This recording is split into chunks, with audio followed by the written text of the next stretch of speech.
We're outside the pub. We've got about 50 people on horses and probably about 200 people on foot, and they're all walking around, milling about, talking to each other. And I'm stood here next to the huntsman, and the hounds are all round us, all round our feet.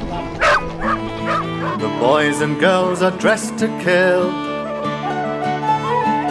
gallop to dill and climb to hill, take the chase and that's the thrill. Oh, here we go a-hunting. Elizabeth I, and I think even Henry II, all maintained packs of hounds in this area and used to come hunting in this area. So, you know, hunting is a link with the past. On the hills, I feel it incredibly strongly.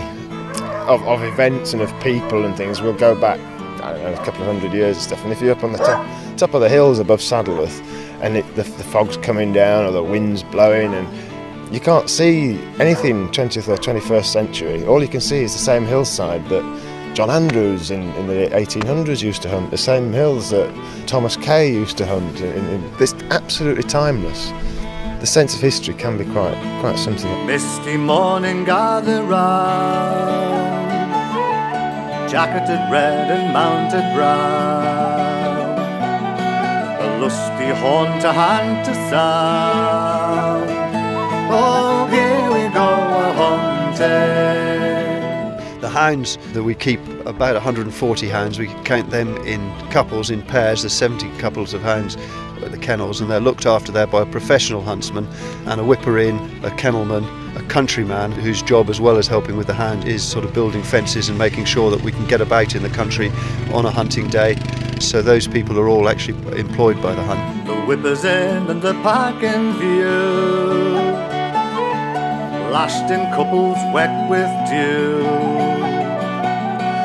making voice like good hounds do.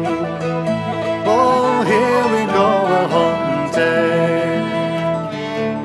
Well, that's when the adrenaline starts, when you hear them go and they start to speak and go, and you know then, knock your hat on tight as you're off, and because you don't know what you're going to come across the next field.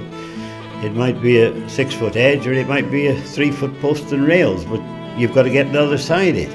Well, that is the main thrill. And if you don't have a run, that is the nature of hunting the natural foxes. Some days you don't get a run at all if there's no foxes about, or if you've got a fox, sometimes you get up and only go 2 fields and go to ground. Horse and rider, dog and man, catch the scent on fallow land. There's 2 miles on the morning sun, on a red-brown face is shining. I learnt to ride, and a friend took me hunting, and I bought a horse so I could go hunting because I had such a great time. And the people, they have to have something about them and be quite extrovert when they hunt, and they're all good fun. And I'd be really sad not to go on with it. It's just a way of life. I'm Penny Brown. I'm president of the OBH North Pony Club, and I've hunted for over 40 seasons. I encourage all my members to come out hunting. I think it's a great way for them to see the countryside, and also it helps them to get a great balance with their ponies, and they get a great knowledge of riding across country on different terrains, jumping all sorts of obstacles, and also they make a great friendship out here in the hunting field.